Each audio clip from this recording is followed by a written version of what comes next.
Welcome to the Great American Collectibles Show, brought to you each week by the National Sports Collectors Convention. Join us every Wednesday evening at 6:30 Eastern Standard Time and get the latest news from the greatest experts in the sports collectibles world. You can watch us on the Great American Collectibles Facebook page, as well as YouTube, or you can listen to us on Spotify, Pandora, iHeartRadio, or any of your favorite podcast platforms.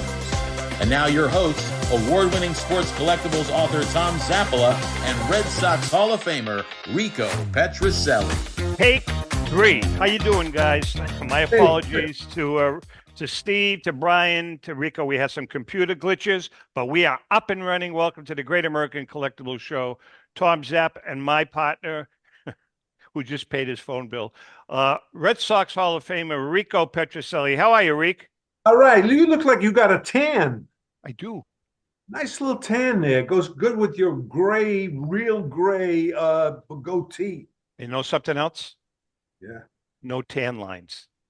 I noticed that, yeah. So anyways. Your bikini, too.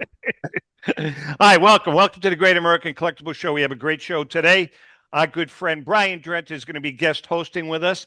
And we have our other good friend, Steve Verkman from Clean Sweep / Leland / JSA / wherever. He's all over the place.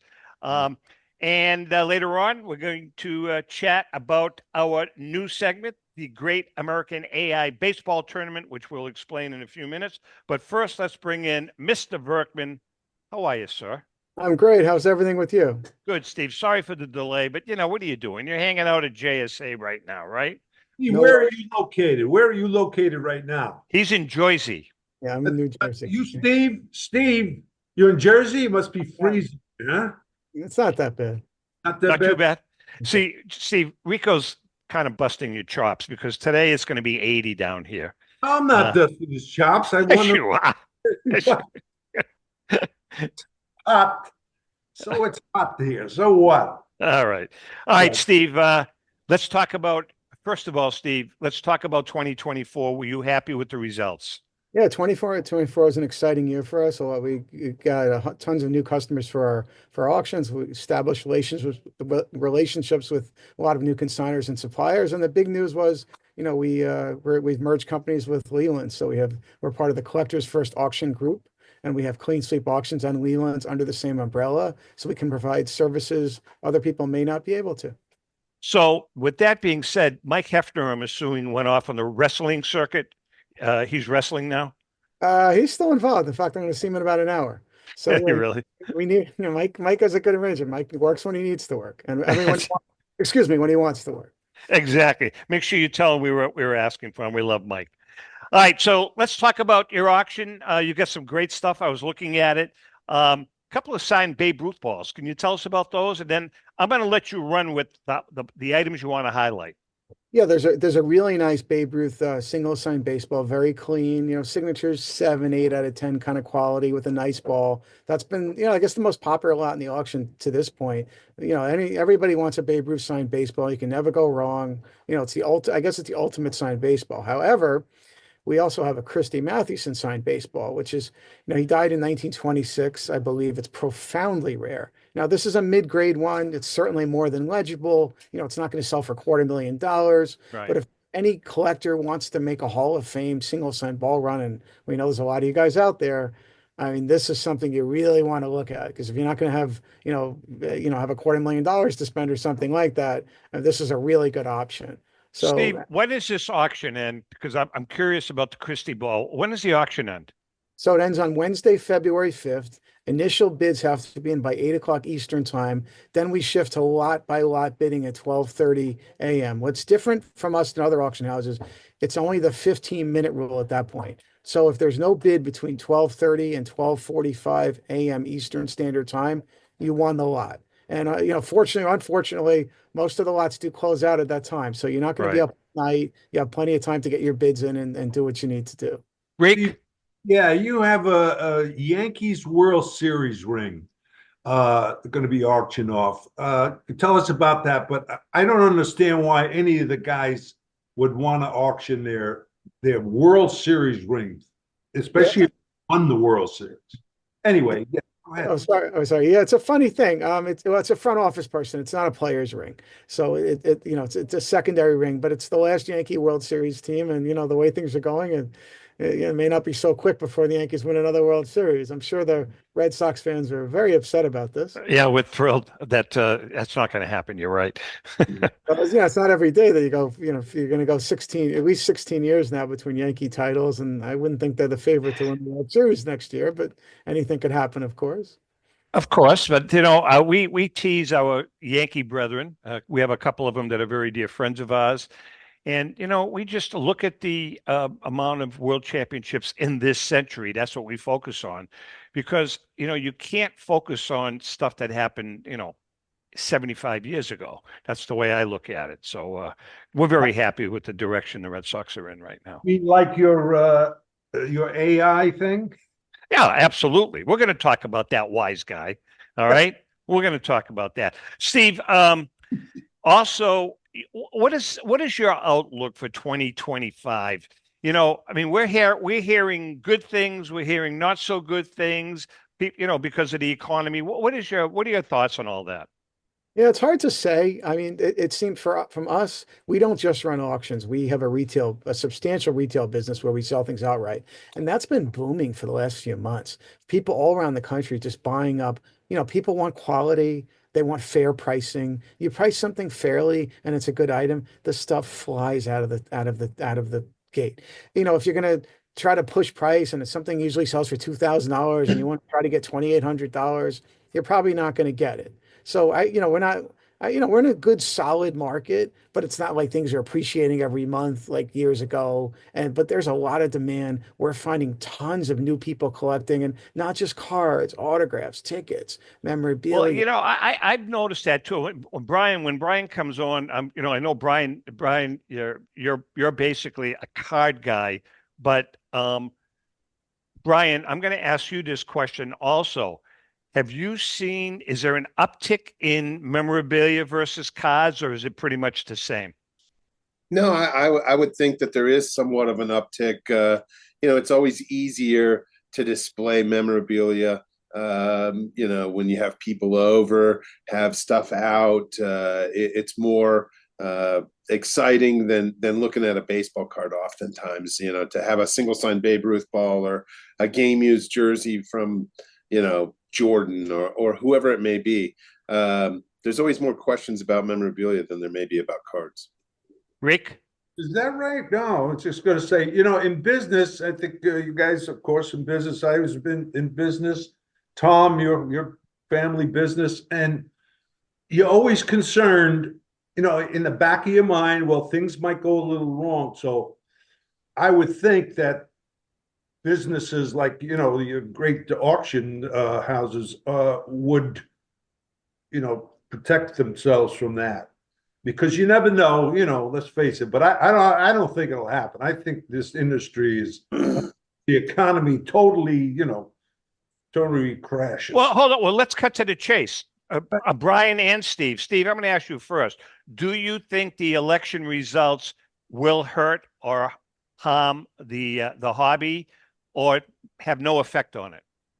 I guess short term, I guess they'll help the hobby because you have more money in the economy, and the people who have money just have unlimited money. Sports collectibles are still cheap compared to other things. So there's so many people coming in.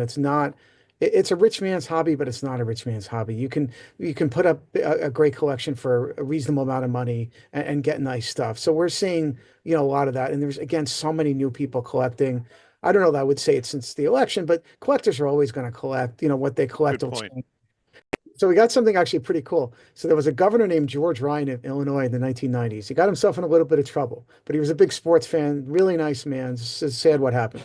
So we have on consignment from him his Michael Jordan autograph stuff, and he was the governor of Illinois. So there's a really cool 1985-86 Chicago Bulls team signed basketball, which whatever reason, you never see that stuff. Those guys just didn't sign. There's a couple Michael Jordan signed basketballs. There's a Michael Jordan signed baseball with Michael Jordan signed jersey. So it seems like, yeah, it's great. No one's going to ever be Babe Ruth, but the Michael Jordan stuff, it's just incredible. The level of demand, the breadth of demand, how many people want his stuff, and I guess he just doesn't sign. So these autograph things can sell for telephone numbers. So this is real fresh stuff that's never been to market before. That I think the bidders are real excited about.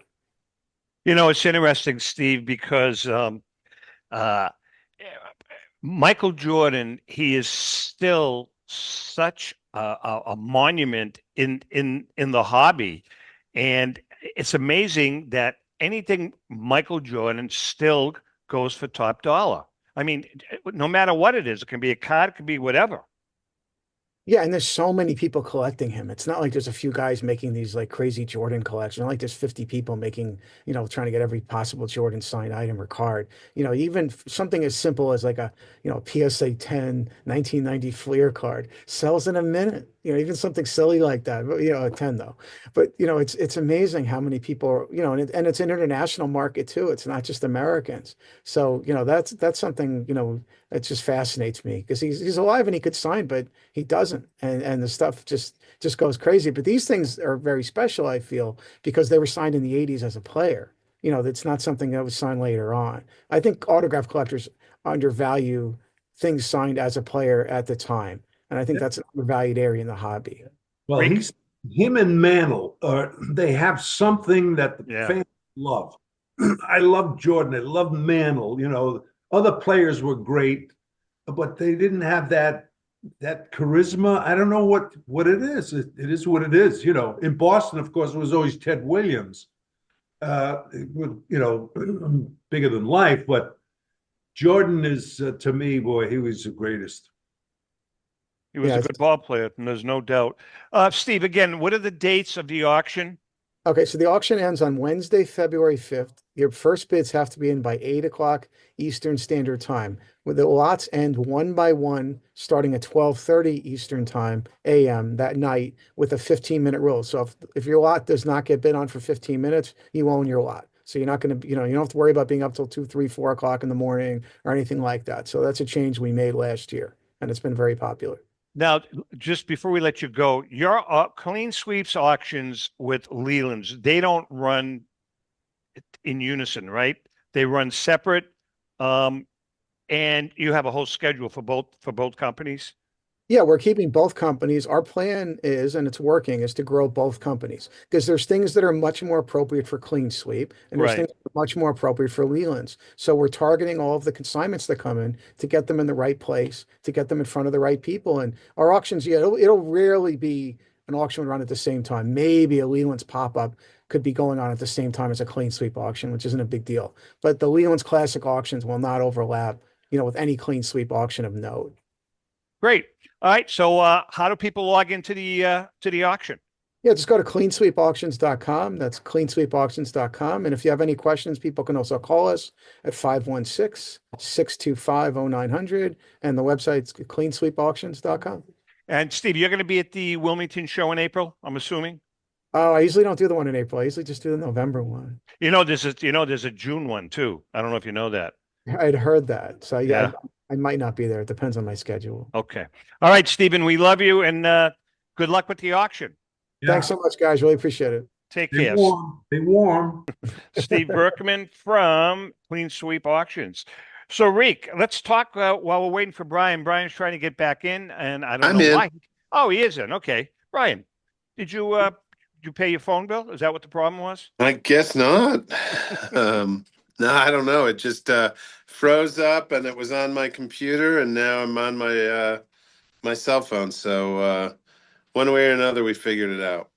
All right, so let's ask you the question, Bri. 2025, what's it looking like? What's your gut feel about 2025? And the results of the election hurt, help, or nothing? Absolutely help 100%. I think it's going to be great for business. I think the country's reinvigorated and looking for all positives in 2025. I guess, Rick, now we can divulge our relationship with the press secretary, can't we? No. Listen. Rico and I Brian, I don't know if you know this, but Caroline Levitt, her mom and dad are very dear friends of mine. I've known them for a long time. And Caroline and myself and Rico became pretty close when Caroline was running for Congress. She asked Rico to kind of kick off the announcement. And we've become real good friends over the years. I knew Caroline right out of college. I got her an internship at a local radio station. But Oh, anyway, very cool. Yeah. yeah, I knew yeah. you. I did know that you knew her. So that's exciting. Well, we're excited because today is Tuesday. As you guys know, the show airs on Wednesday, but it's really Tuesday. And in an hour is her first press briefing. So we're keeping our fingers crossed, Rico, right? Well, yeah, I mean, that's a tough job for anybody. So, but she's tough. She's really, she's got tremendous energy, very bright girl. And she's a new mom also. Yeah. And, And by the way, Brian, her husband, Nick, is Yeah. a big memorabilia collector, Oh, is he really? big vintage collector. He's got a phenomenal collection. Beautiful. Well, that is very cool. I'm sure she has one leg up versus the prior administration, that she won't have Peter Ducey keeping her awake at night thinking about the next morning's press conference. That's a good point. That's a very good point. All right, here's what we're going to do. We're going to take a break now. We're going to refresh. When we come back, Brian's with us for the rest of the show. We're going to highlight the AI Great American Collectibles Show AI Baseball Tournament, which, Brian, you don't know anything about, but we're going to explain it. Very, very cool. Hang in there. We'll be right back. Hi, I'm Rebecca Curry, a two-time child cancer survivor, recipient, and advocate for Lucy's Love Bus. The mission of Lucy's Love Bus, 501c3 nonprofit, is to provide joy, comfort, and quality of life for the entire family of children with cancer. Since 2006, they have delivered love and comfort to over 3,000 children with cancer and their family members across New England. The dream of Lucy Grogan, an 11-year-old cancer patient, was to help kids with cancer who are suffering right now, before there is a cure, by offering free, integrative therapies like art, music, horseback riding, and many other activities. Unfortunately, Lucy passed away, but her dream lives on, and today Lucy's Love Bus is thriving. I'm Red Sox Hall of Famer Rico Petrocelli. I hope that you'll consider supporting Lucy's Love Bus and all of those children who have been stricken by cancer. The Great American Collectibles Show is partnering with Lucy's Love Bus to help these kids. Let's continue Lucy's dream. Please go to lucyslovebus.org for more information. Since 1996, Brian Drent and the staff at Denver's Mile High Card Company have led the charge in the collectibles hobby. Mile High is a full-service dealer specializing in buying and selling cards and offers a competitive consignment program for all collectors. Whether it be their computerized want list service, appraisals, or auction services, Mile High has it all. If you've been searching for a company with a selection of high-grade vintage 1888 to 1970 baseball cards and memorabilia that shares your passion, aim high, Mile High. Go to milehighcardco.com or call 303-840-2784 for more information. Hi, this is Dan from Memory Lane Auctions, here to remind you that the renowned Memory Lane Collectibles Company has served as a beacon of light to the collecting community for the past several decades.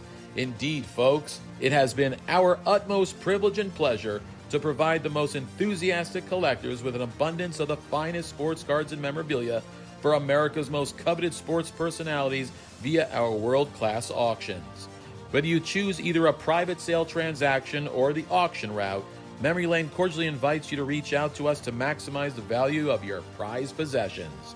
Also, it is not just sales that we pride ourselves on being the best of the rest, because if you are seeking a particular keepsake for your esteemed gathering, we will be relentless in our quest to find that special piece to fulfill your collecting dreams.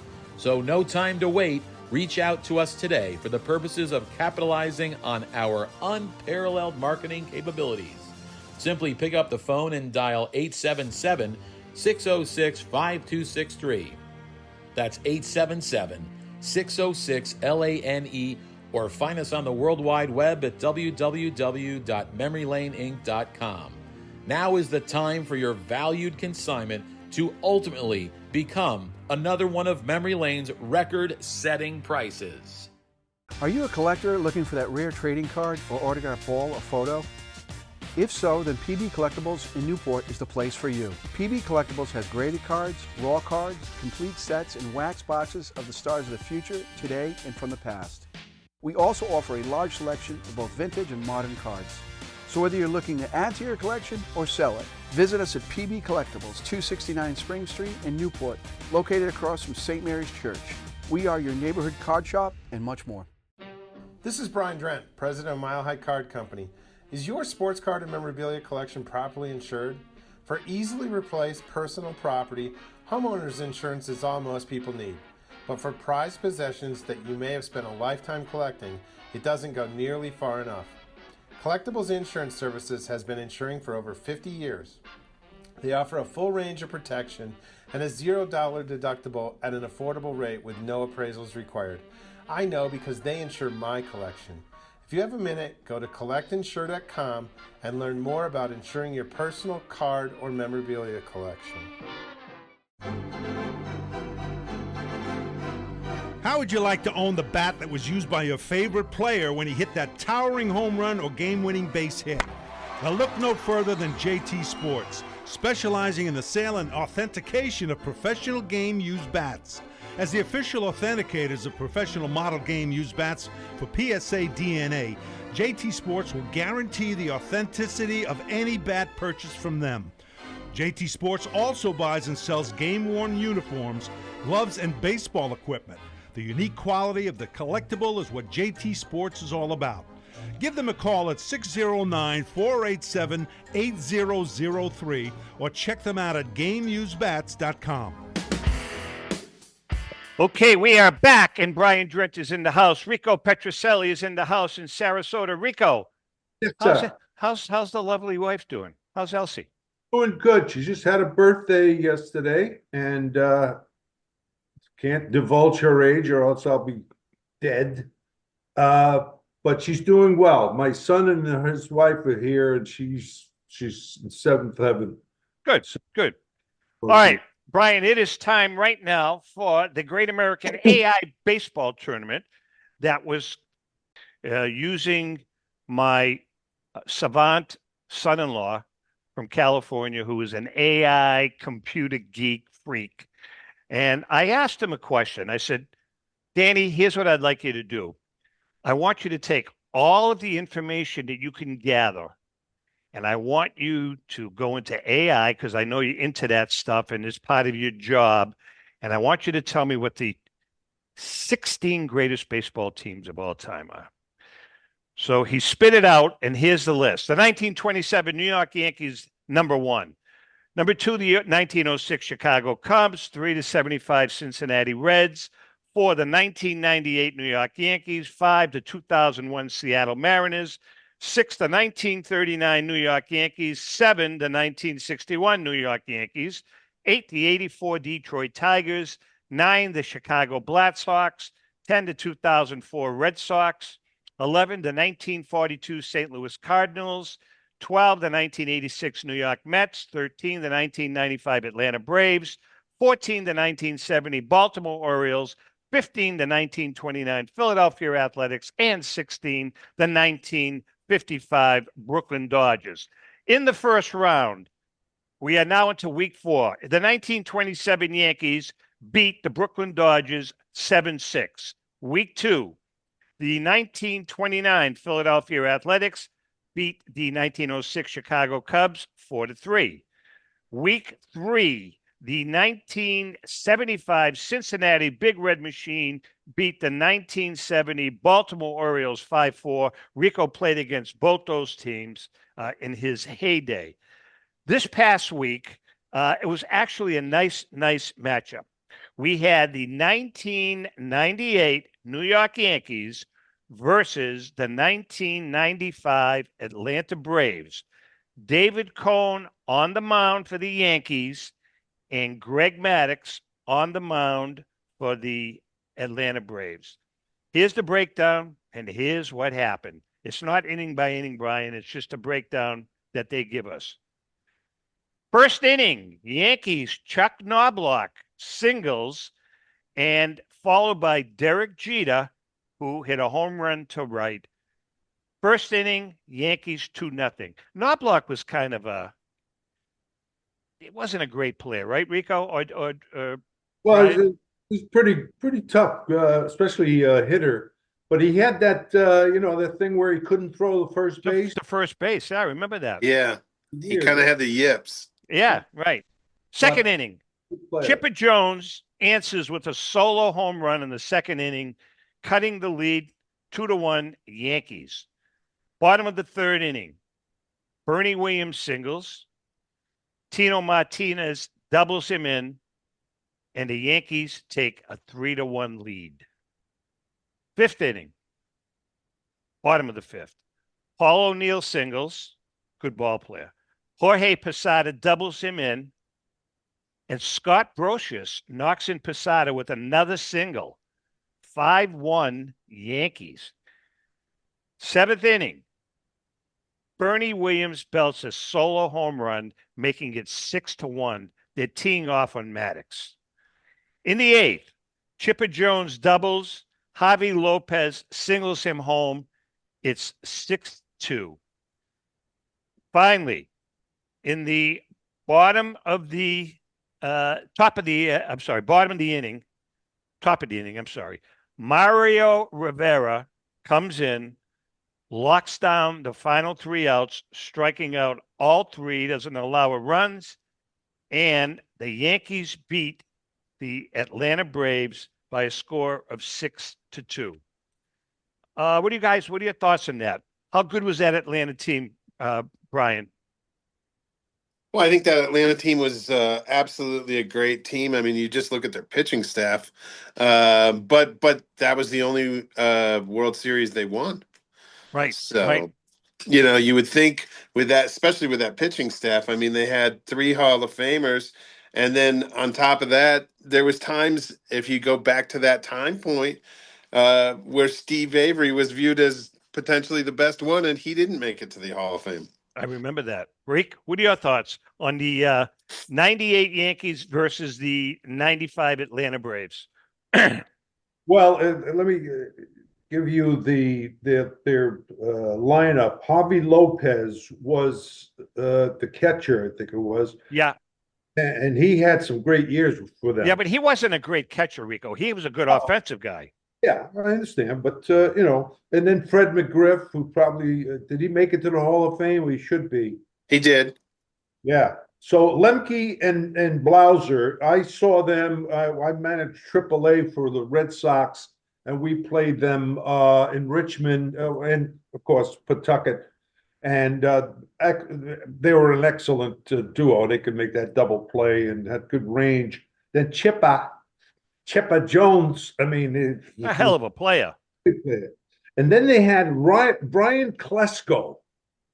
Klesko was a big kid. He had a couple of good years for them, and a hell of a player, Marcus Grissom, and good outfielder. And this guy really did a great job for them. David Justice, remember? Yeah, he was a hell of a player. He was a hell of a player.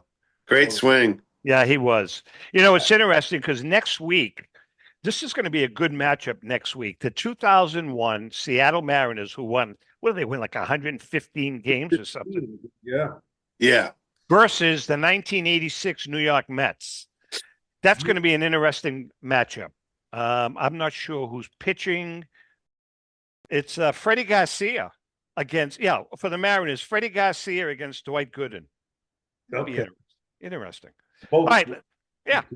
All right. Let's get back to Brian. Brian, let's talk about current extra innings auction. Sure. You got some unbelievable near complete sets. Let's talk about the 56 tops football. Football is 57 football set. I'm sorry, 57. Yeah, so we have a nearly complete 57 tops football set, mostly 8s. I mean, some of the stars are 6s and 7.5s, like the Unitas and the Bart Starr and the Paul Horning. But the rest of the set almost uniformly is PSA 8. So we decided to break that up in our extra innings auction. We also broke up a most of a 55 tops baseball set completely graded, as well as a complete 50 Bowman baseball set mid grade. And then there's some nice lots at the top of the auction.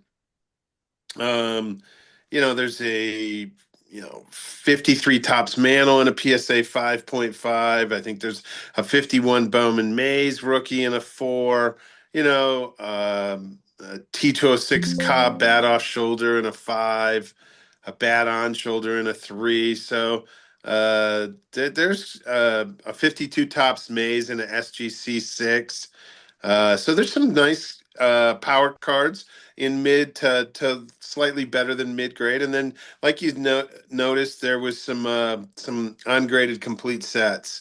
Yeah. 55 tops. I think there's 58 tops with all the yellow letters and the numerical team checklist. There's a 59 tops with all the variations. Most of a 60 tops, 62 tops. So there's a good amount of complete sets in there, and it's about 1,150 plus lots, and it's a great, nice online auction that's going to end this Thursday. Brian, go ahead, Rico. I was just going to ask about the Super Bowl Mahomes. I mean, absolutely a Hall of Famer. How about his? Well, not just his cards, but his memorabilia, anything like that. It must be good, pretty high right now. No? Yeah, obviously, I think it's hot all the time. I mean, he's a hell of an actor. Hell of an actor. Yeah, he should get some Academy Award nominations for sure. I mean, it's hard being in Denver having to comment on the Kansas City Chiefs. But listen, he's a great quarterback, and I remember I have season tickets here with the Broncos, and a buddy of mine, my best friend and I shared tickets, and we were at the game, and it was Mahomes' first start. And I remember he was going towards the left sideline. We had quite a few adult cordials, and he put he put the ball in his left hand as Von Miller was chasing him down, and he completed a pass with his left hand. And this was his very first start in the NFL. My buddy turned to me and said, "Man, we have a problem." And I said, "I think we have like a decade problem." Wow. So, wow. Like it may be more than that too. He is a great player. There's no doubt. I loved him from college. Knicks. Yeah, it looks like we might have the right guy. So we'll just see. We got to get some players around him. Some weapons for him, but we need to draft a running back or a tight end in this draft. Yeah, he is a hell of a ball player. He played for Oregon, right? Yep. Yeah, I always liked him too. Brian, I want to go back to what you mentioned about breaking up a set, like using the 57 tops football near complete set. It's probably more beneficial to both the auctioneer and to the consumer to break a set up, right? Because, I mean, number one, for the auctioneer, obviously you get more hits on items, but for a consumer, there may be just 1 or 2 cards or 5 cards or 10 cards you need, so you don't have to bid on the whole set. Is that correct? You know what? You're absolutely right. And what we did, and we originated, some other auction houses have decided to employ the same thing. We started coming up with a way, and our software works with this, where we can offer the set both ways. So we can offer it as a complete set. And that's what we're doing on the 57 tops football in this extra innings auction. We can offer it as a complete set, or we can offer it broke up as singles. And our software keeps track of the high bid of the set, obviously, as well as the cumulative bid of the singles. Wow. And what it also does is it initiates any max bids on the singles if the set has a price higher than the cumulative price of the singles, and vice versa. And so what that allows our consigners to do is take advantage of really whatever suits the end user best. If it's the cumulative price for the singles, which outweighs the price of the set, then it'll sell that way. But it also lets somebody that may have interest in the set as a whole bid on it and know exactly where they have to go to outpace the singles. So really it's most beneficial for the consigner. Interesting. Reek? Yeah. No, you had mentioned before the 52s. You had a lot of 52s in the auction. Not in this auction, but we do have a nice 52 maze. Yeah. Look, 100 years from now, that's going to be the new vintage car. Yeah. You know what? We have two. We're already working on our next catalog auction, and we're very fortunate. We just got a really nice consignment of really some high-end material, and we got not one but two 52 top sets that are completely graded. So that'll be a nice auction, which starts in March and goes into April. Now be here before we know it. Well, let me ask you this, Brian. Now, will you break up those sets?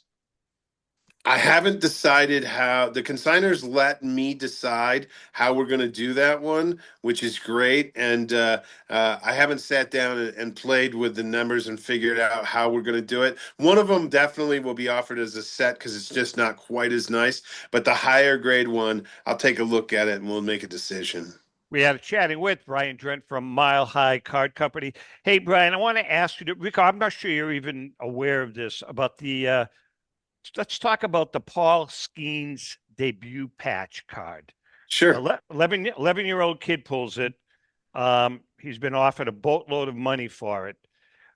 What would you do if you were him? Would you take the money and run? I'd take the money and run. I would too. I agree. I mean, there's just too many instances where you have, and obviously none of us wish this on Paul Skeens, but you have Mark Pryor or you have Kerry Wood, and you don't know how this is going to turn out. And at least with modern products, I mean, there's always the next hottest card, the next hottest release. And so you have two factors with products coming out all the time, and then the health of the player in question, specifically being a pitcher. I mean, he could become another Mark Fidrich. I can't do it. I can't put my, all the eggs in one basket. And for the amount of money we're talking, I guess, the cards anywhere from $500,000 to $1 million. And the kid's 11 years old. I did see that I believe it's Fanatics, as well as I'm sure the kid's family. They're going to donate some of the money to the Los Angeles fires, and that's a very great idea to donate. That'll be $500,000. That'll be half his college tuition. Yeah, exactly. You're right. No, by the time he's in college, it'll probably be 1 year's worth. Yeah, exactly. Brian, I noticed that you've got some like non-sports stuff in there. Kind of cool. Are you getting into the non-sports items, or something that fell into your lap?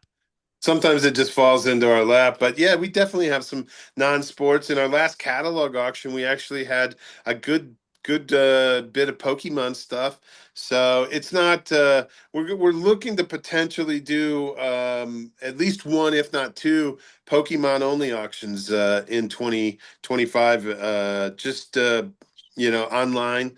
But it's not a complete focus, but the interest is definitely there. So 2 years ago, when you and I spoke about Pokemon, neither one of us knew much about it. You've obviously gone to Pokemon school to learn about it.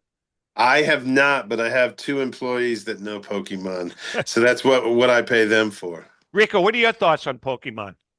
Oh, geez. My grandson, he's 9 years old, and we get for his birthday the Pokemon, all kinds of stuff. I got to tell you something funny. My rheumatologist back home in Boston, right? He's Brian's probably about 35, 36 years old, right? So he knows what we do. And I walked in for my appointment, and he says, "My wife is going to kill me because of you." I said, "Well, why?" He said, "Well, as a kid, all I collected was Pokemon cards, right?"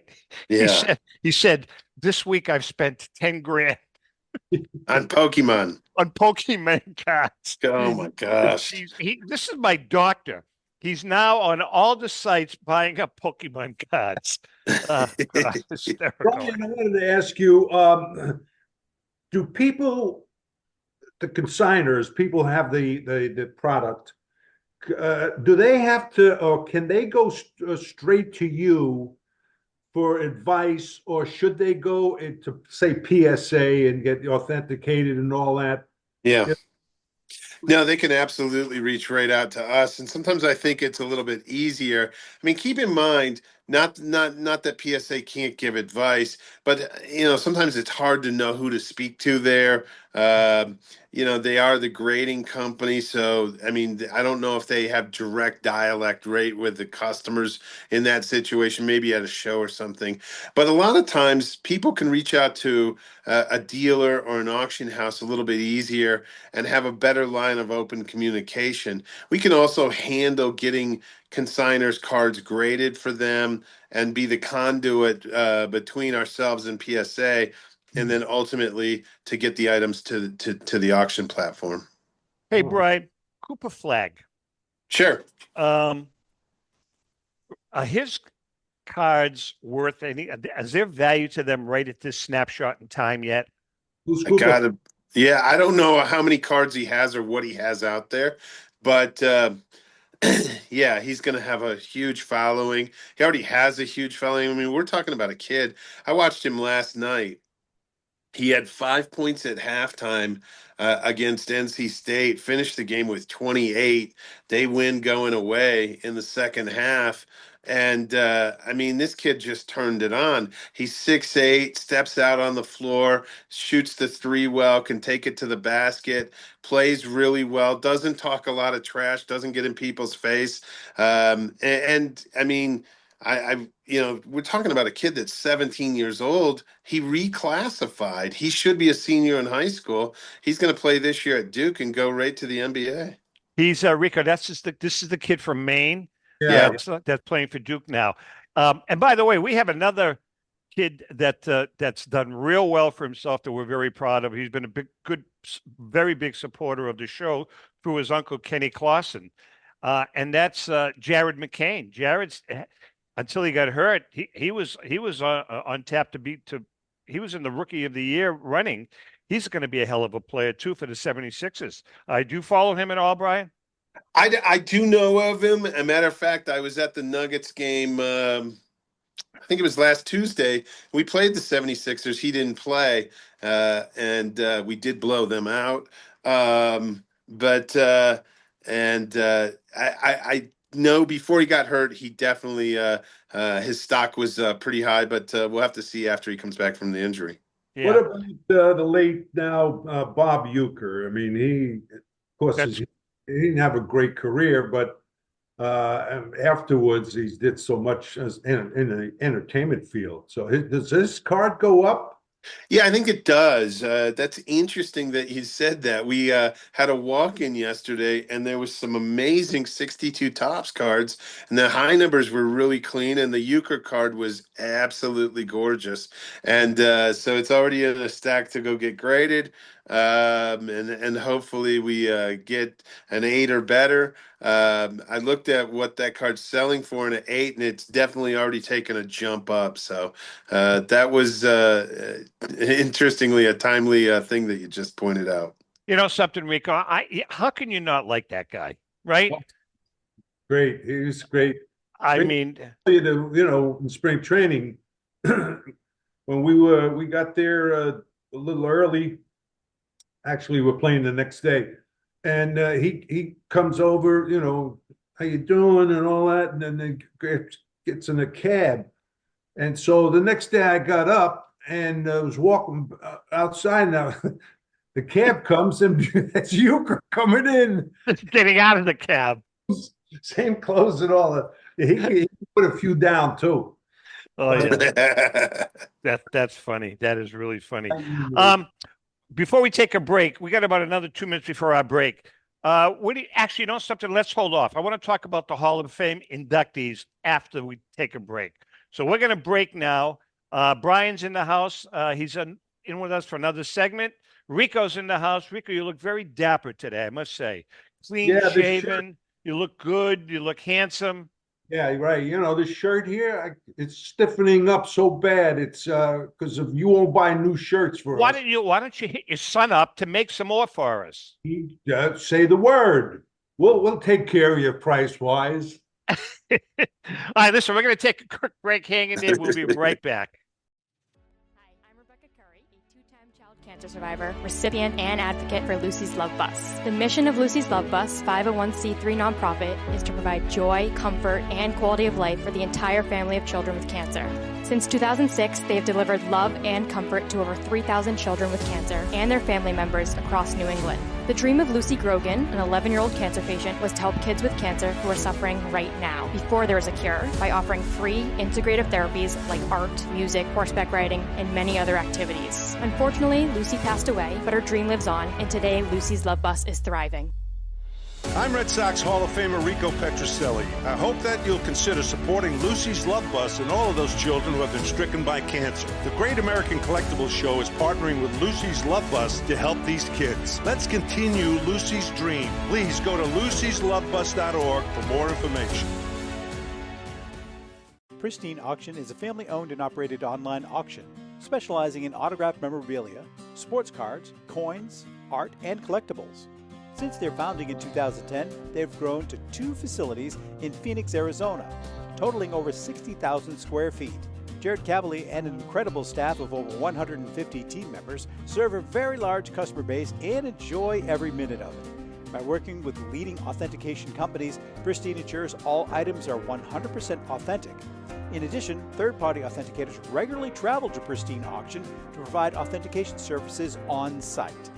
Pristine Auction strives to operate its business in a way that's honoring to God, their families, and their customers. With a strong focus on speed, quality, and premier customer service, their mission is to be the leading online auction for every level of collector and fan. Pristine also works for Hope Sports and Identity Hoops International, traveling to Mexico to build houses for the less fortunate.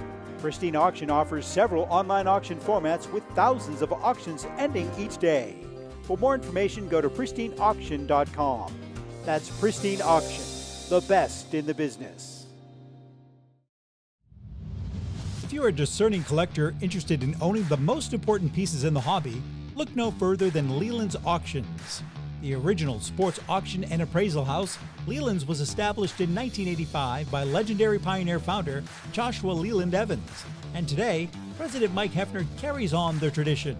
From the Tom Brady card and memorabilia collection to the famed Boston Garden Auction to high-end card auctions from every major sport, Leland's has always maintained the highest standards. Go to Lelands.com and get your bid in. That's Leland's, the hobby's leading sports auction house for 4 decades. It's often been said that championships are won on the practice field, and world records come only to those willing to work harder than everybody else. Heritage Auctions is the world's largest collectibles auctioneer because we believe that becoming the best is only an invitation to the challenge of remaining the best. This requires the skills of the hobby's top experts, capable of identifying and maximizing value for our consigners. It requires the most visited website in the industry, courting a global audience of collectors over 1.5 million strong. It requires a dedicated press department that expands our global reach far beyond the entrenched hobby marketplace. It's hard work, but a simple premise. Present the finest collectibles to the largest population of potential buyers, and world records will come. We invite all listeners to put the unmatched power of Heritage Auctions to work for you. Auction evaluations are always free, and our commission-based fee structure ensures that our interests are always aligned. Highest possible price for your collectibles. There will always be new world records to chase, so let's chase them together. Visit our website at ha.com and request your no-obligation review today. Hi, this is Dan from Memory Lane Auctions, here to remind you that the renowned Memory Lane Collectibles Company has served as a beacon of light to the collecting community for the past several decades. Indeed, folks, it has been our utmost privilege and pleasure to provide the most enthusiastic collectors with an abundance of the finest sports cards and memorabilia for America's most coveted sports personalities via our world-class auctions. Whether you choose either a private sale transaction or the auction route, Memory Lane cordially invites you to reach out to us to maximize the value of your prized possessions. Also, it is not just sales that we pride ourselves on being the best of the rest, because if you are seeking a particular keepsake for your esteemed gathering, we will be relentless in our quest to find that special piece to fulfill your collecting dreams. So no time to wait. Reach out to us today for the purposes of capitalizing on our unparalleled marketing capabilities. Simply pick up the phone and dial 877-606-5263. That's 877-606-LANE, or find us on the World Wide Web at www.memorylaneinc.com. Now is the time for your valued consignment to ultimately become another one of Memory Lane's record-setting prices. Hey, I'm Mike Petroselli. If your company is looking for the best in marketing and promotional items, you'll hit a home run with Petroselli Marketing. With over 8,000 suppliers and 650,000 imprint-ready items, we can get your company the visibility it needs to get your maximum exposure. Whether it be office promotions, wearables, automotive, sports items, and everything in between, Petroselli Marketing can do it all. Our design staff will even work with you from concept to delivery and customize your products. At Petroselli Marketing Group, we will get your brand in front of your audience. Contact us at info@petrosellimkt.com or call us at 603-880-3202. That's Petroselli Marketing, where no dream is impossible. Yeah, go to petrosellimkt.com, the website. You get a lot of information there. But yeah, my oldest son's a company, and he's done a very good job. And Michael does a great job. yeah, so believe me, I know there's a lot of shows. Guys go to shows, companies, and he can do a good job for you. Believe me. Listen, I was remiss before we get going. I was remiss that the AI GAX baseball tournament was brought to us each week by our good friend Paul Borges and the great staff at PB Collectibles, your neighborhood card shop. Go to pbcollectibles.com to purchase that piece of memorabilia or that card you have been searching for. Rick, why don't you go ahead? So you have changed my mind about that. At first, I wasn't really, the AI. No, you were skeptical.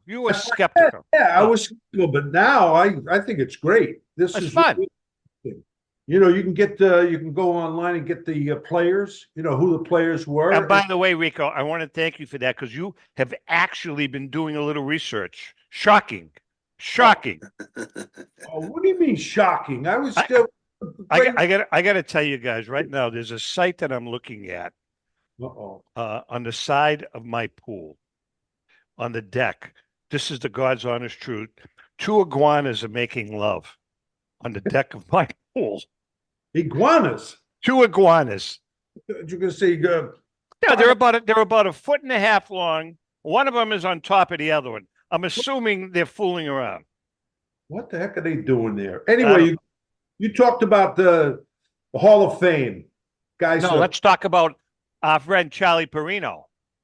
Oh, yeah. Okay. I got that copy. Folks, let me put my glasses on because Ryan, real professionals. JM or Rico. Just read it. You want to have an absolute blast at obtaining some great modern and vintage cards, you got to check out JRI Cards. Our paisan Charlie, the Iron Ripper Perino, along with Money Marco, the Dollar Girls, and the JRI Gang, give you the chance to participate in opening a graded, unopened, and sealed fresh wax or cello pack of your favorite sport or non-sport favorite. It's easy. You buy in, Charlie opens the pack, and you get a packed fresh card. It's That's this. What? Nothing. Go ahead. You have packed fresh card down here. As a matter of fact, if you pull that special jewel, the guys at JRI Cards will even have it graded for you on the house. That's great. Featured in the LA Times, ESPN, and USA Radio, JRI is the hottest card-pulling show on the internet. Charlie and his staff make it fun, entertaining, and enjoyable. They really do. With his collection of hats and sound effects, and don't forget that JRI donates a part of their proceeds to various charities. That's JRI Cards. Check out their exclusive breaks and events that everyone is talking about. They're always digging up cardboard treasures. For a great hobby experience, go to jricards.com. All right, listen, what? I need oxygen.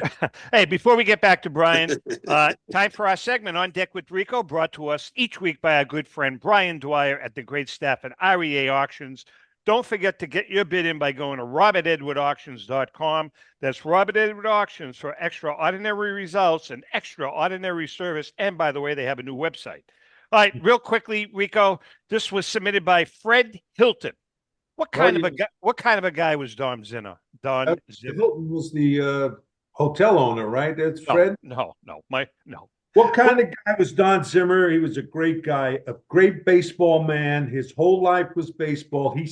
He said once that he never got a paycheck out of baseball, and he loved it. He was tough at times as a manager, a coach. He wanted everybody to really bust their butt, which is we should. Brian, jump in, by the way. Sure. Yeah, in Boston, he had a rough time. I mean, for some reason, they didn't like him. But the Yankee teams were great in those years. So, wait a minute. Didn't he release you? Yeah, he was the manager when I got released, and I didn't have anything against him. Can you walk us through that? What did he say? He called you into the office? Let us know. Yeah, I'm interested in this. The office, which they do, right? This is spring training, late spring training. The general manager's there. He's got what do you call those things you write on? Anyway, paper with your release. It said, and he reads, Rico, we're giving you unconditional release from the Boston Red Sox. Were you caught off guard? No, I had an idea because Butch Hobson was ready, and Zim he didn't hate me, but I mean he just thought that was it. But anyway, so the general manager comes in. Yeah, I signed that. Okay, and then he leaves, and Zim said, "Sit down." And he says, "Look, it was an organizational decision," and he really started crying because he loved baseball. He was. I mean, he says, and then you had a long time. I said, Zim, and I told him, Zim, I understand completely. It happened to other guys that were with the Red Sox, a long time. So after that, we called a number of teams. Tommy Lasorda, and then Seattle was a new team. And the problem was that I was released too late. Roster set. And I couldn't get a job. And Lasorda says, come to spring training. So, yeah, okay. So went home and got into broadcasting. I got a call about a talk show, a sports talk show, and a couple of days a week. I think it was a weekend. And I said, yeah, I'll do it. Good for you. It worked out. Rick, I got to tell you something. And Brian, I'm going to tell you this because you weren't living here at the time. But Rico, I'll tell you, man, when that broke in the newspaper that the Red Sox had released you, a lot of Boston fans were very, very sad. I remember that. And what year was this? 76, right, Rick? 70, yeah, the spring training 77. And I had a good training. But Zimmer, he got death threats. I went on the show that we were doing and told the fans, hey, what are you doing? This is baseball. And I had to tell him, well, I was a lot slower at bat. I didn't see I got hit in the head. My father was not happy. I'll never forget that. Kids I had, they were all, disappointed. Everybody else.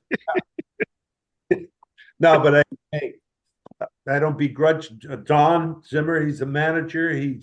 That's their decision. So, but fortunately, I played my whole career there. So, Well, I think that was the reason, Rico, because you were part of the fabric of the Red Sox for years, and you were part of the fabric for the city of Boston for years, because quite frankly, yeah, I don't know why, but everybody loved you. They Yeah, really well, I did. lived in the community, and did a lot of little league banquets and appearances, that stuff. So we got around. I had for the first 5 years, we had jobs in the off season. Right, right, right. We were What making year did you come up, Rico?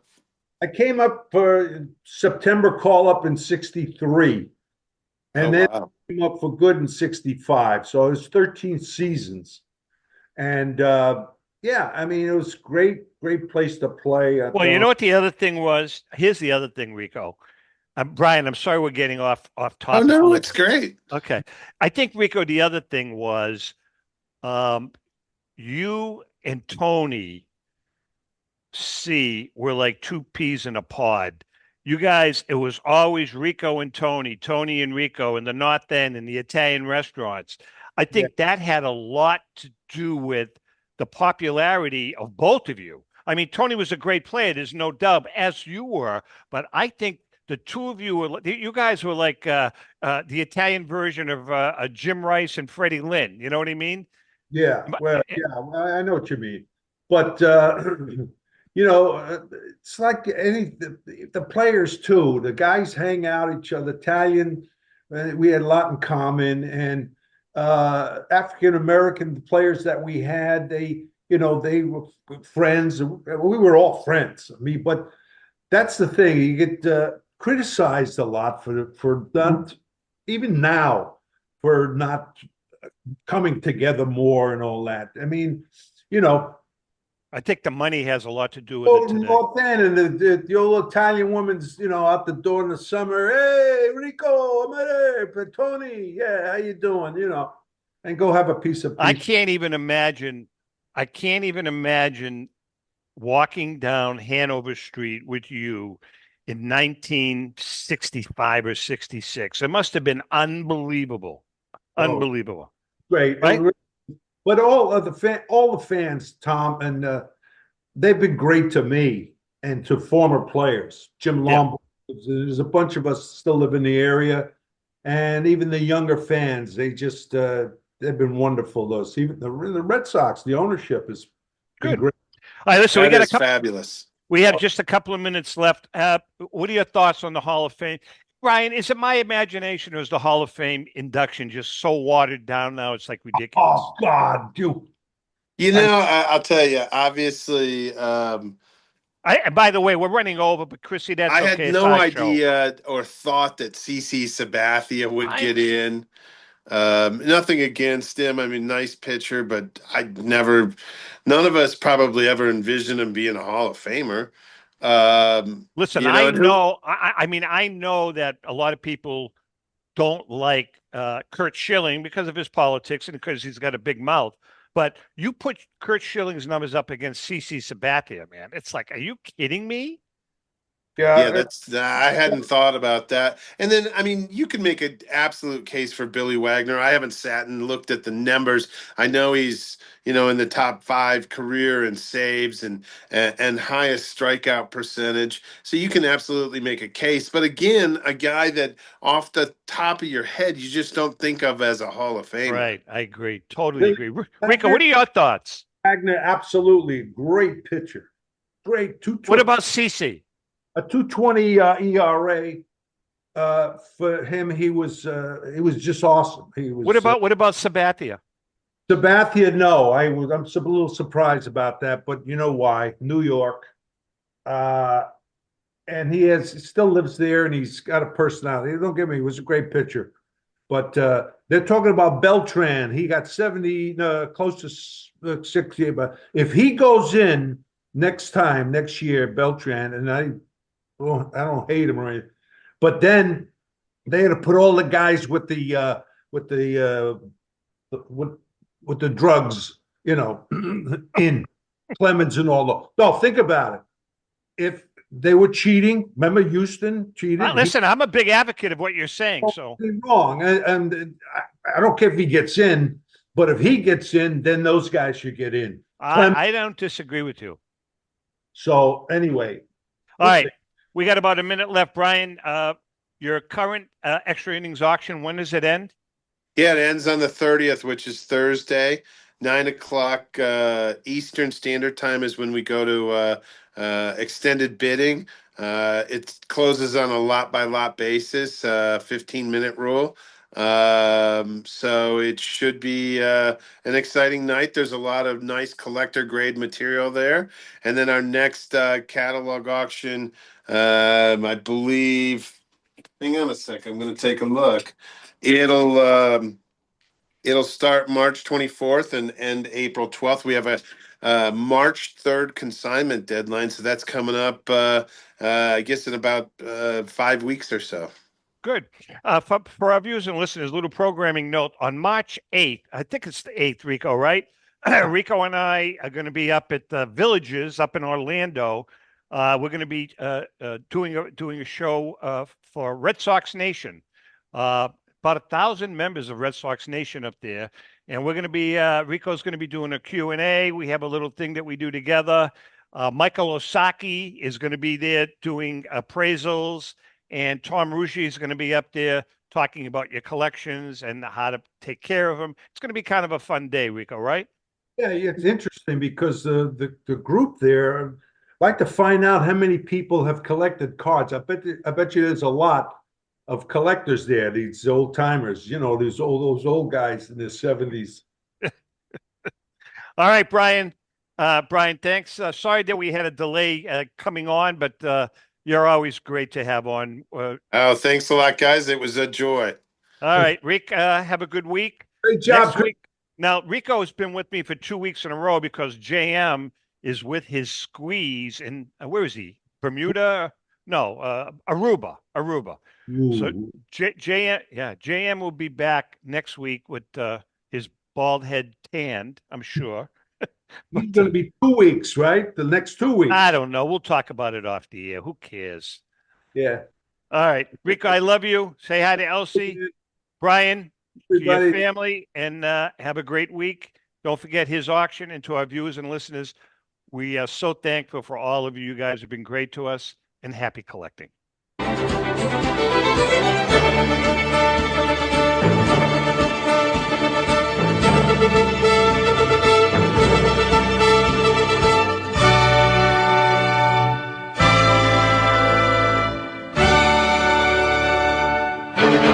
The views and opinions expressed by the hosts, guests, or callers of this program do not necessarily reflect the opinions of the Studio 21 Podcast Cafe, the United Podcast Network, its partners, or affiliates.